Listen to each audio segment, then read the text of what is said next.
Всех приветствую, народ. Сегодня у нас будут каточки, аренки 2 на 2 PvP-шные за Ферал Друида. Будем пробовать данного персонажа в данном режиме. Погнали.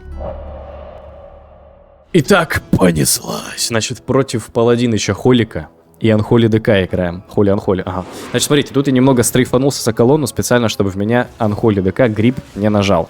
Да, я потерял секунду-полторы где-то, но это не так критично, учитывая, что все равно свои дотки мы на Паладина накинуть успеем. It's okay, это нормально.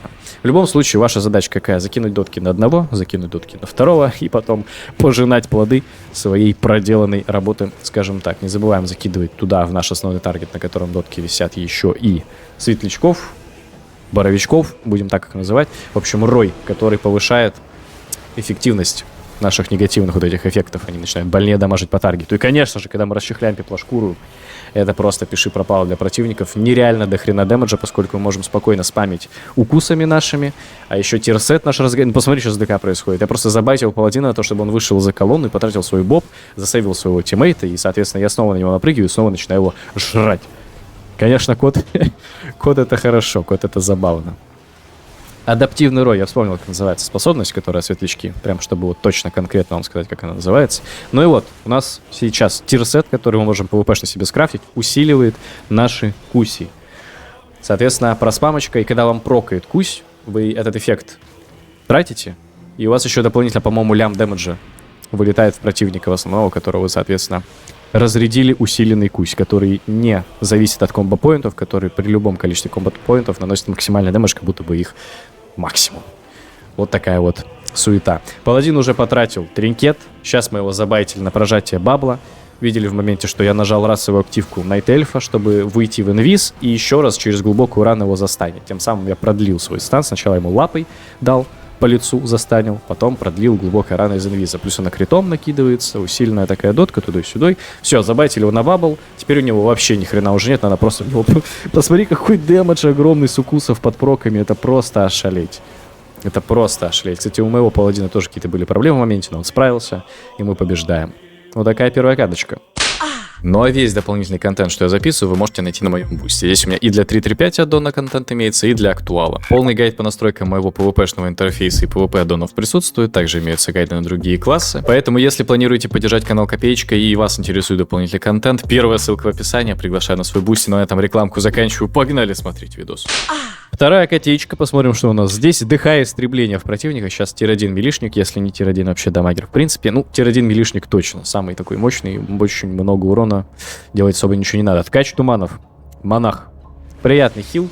Неприятный, если он против тебя попадается, потому что есть такой а-ля 100% сейф в виде кокона, который он может накидывать не только на себя, но, как фералом, по сути, нам это особо проблем не доставляет, поскольку мы все равно любим дамажить два таргета.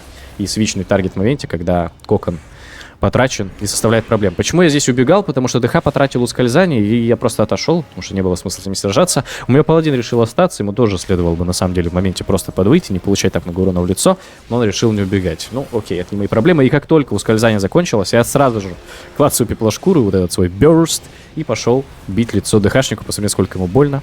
Кикаем каст. Не знаю, возможно, мне бы хватило дэмэджа убить ДХшника, если бы я прям после кика в него супер сильно попытался упороться, но не факт. Я решил на верочку сыграть, чтобы просто их на ресурсы развести. Максимально задотал и монаха, и ДХшника. И вот сейчас в идеале вот все, он потратил кокон на себя. Будем, значит, упарываться в ДХ вражеского. Сейчас, по идее, просто в него нужно максимально сильно упороться и сломать ему лицо, потому что сейвов у него больше не осталось. Я не понимаю, почему у меня периодически не работает мой наскок кошки. Ну вот вы видели, он же был недоступен. Я спокойно его нажимал, но почему-то, ну, у меня просто не прыгнул код. ДХ сейчас должен был бы уже быть мертвым, но вот у него откатывается ускользание, и снова я не могу по нему нормально играть и дамажить, потому что в ускользании, конечно, тычки наши не все залетают, только если в спину бить. А это нужно еще ему в спину зайти. В общем, такое. Ситуация неприятная. Кстати, супер приятный PvP-шный талант сейчас у Ферала есть, который позволяет нам при смене облика либо из кошки, либо с оленя на несколько секунд, на 3 или на 4 сохранять баф по скорости. И это вообще неимоверно надо добавить. На самом деле, кажется, ну что такое-то? Чуть-чуть просто, ну, кстати, от доток сдох просто монах. Да. Добавляет нам немножко мобильности. Ни хрена не немножко. Супер комфортно теперь свапать облики. Еще одна котеечка. Против нас также Ферал Друид, но в лекарях у Фералыча данного Рестор Шоумен. Окей, он нас откидывает, мы к нему прыгаем обратно. И по сути сейчас вот накинуть адаптивный рой, хорошо, поставить туда циклон, легендарно делает. И накинуть разорвать просто с 5 комбо-поинтами, но что-то я решил подстанить Фералыча вражеского, окей, в целом не ошибка. И в это время меня откидывает шаман своим тотемом. Ну, допустим, нормально, окей, накинул разорвать на Ферала. Не знаю, как будто бы можно было разорвать, накинуть сначала все-таки на вражеского Рестора шамана, и потом уже набить комбо-поинты заново и подставить Фералыча. Ну, решил в моменте сделать так, ладно, в целом, окей, почему бы и нет. Но что-то я понимаю, что им хреново на самом-то деле. Плюс Ферал потратил свой стан. Сейчас, после тринкета, можно клацнуть пеплошкуру и пойти убить. Ну, давай, big damage показывай мне. Я хочу увидеть the big damage, the big huge damage. Я его съем, что ли, просто? Просто не может рестор данный дамаг выхилить. Ну, наверное, ему просто шмота не хватало. Все-таки рейтинг-то низкий. Первые катки самые, так что тут сложно сказать. И давайте еще одну аренку посмотрим. Тут у меня драктир в лекарях, на самом деле.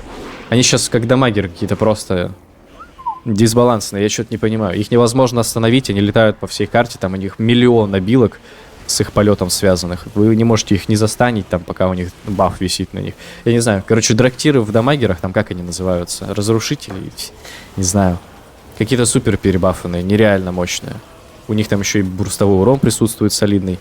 Про лекаря не знаю. У лекаря, знаю, есть имба. Если против тебя попадается драктир лекарь, а ты играешь либо за Рогу, либо за Ферала, ну, вы проиграли. Потому что у них просто есть без КД диспел всех кровотечений. Это что за хрень? Без КД. То есть он может просто инста эту кнопку спамить. А как ты дамажить будешь на Ферале? Каким образом ты будешь на Ферале дамажить, если у тебя дотки выключают? Это твой основной вообще в целом дамаг-то. Поэтому у меня вот, кстати, 2 игры как раз-таки и есть против вражеских лекарей и драктиров. И 2 эти игры я проиграл. Что? Странно. Почему так? Непонятно. Вот и думайте. Тут попытался зациклонить, но я особо еще не чувствую, когда вот прям с кайфом можно было бы данный циклон еще выдавать. На самом деле, мне вот стоит за Ферала сейчас, да, приловчиться к циклонам именно. Типа раскинуть дотки ничего сложного нет, а вот в моменте грамотно выдать циклон, это прям хорошо было бы. Я вот не знаю, сколько просто эффективно, допустим, накидывать дотки, потом можно станить, но ты уже не хочешь циклонить лекаря, если ты его задотал и застанил. Логично? Логично. Поэтому может просто дотать дамагера, потом станить лекаря, циклонить лекаря и продолжать туннелить дамагера, байтить на тринкет, бум-бим-бам-бам. Ладно, допустим, разберемся, на опыте сыграем. Сейчас пока просто пытаюсь именно в дэмэдж упарываться. Магу, кстати, неприятно, одну глыбу он уже потратил, попробуем сейчас убить из него еще одну. Вторая глыба. Ну вот, то, что 2 глыбы, это как бы нормально, с одной стороны, но прикинь, если ты в Солоке играешь против Фростмага.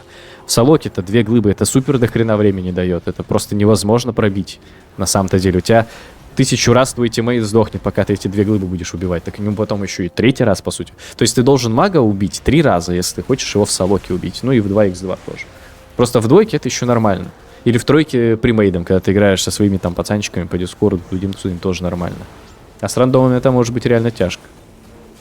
Дабл кусь. Еще и щиты эти имбалансные, кстати, у магов добавленные, которые отражают там и защищают миллион дэмэджа тоже. Такая вот темка. Ну, должен умирать уже, ну должен. Должен быть съеден, не дают. Ну ладно, от доток покинь. Да, все, покинул тело от доток. Нормально. Но вот мне кажется, если бы я здесь с циклонами получше обращался, я бы гораздо быстрее победил данную катку. Хотя не факт, опять же, против мага 2 глыбы он бы также долго жил. Но не суть. Получилось вырвать победу. Нормалин. Посмотрим на дэмэдж. Окей.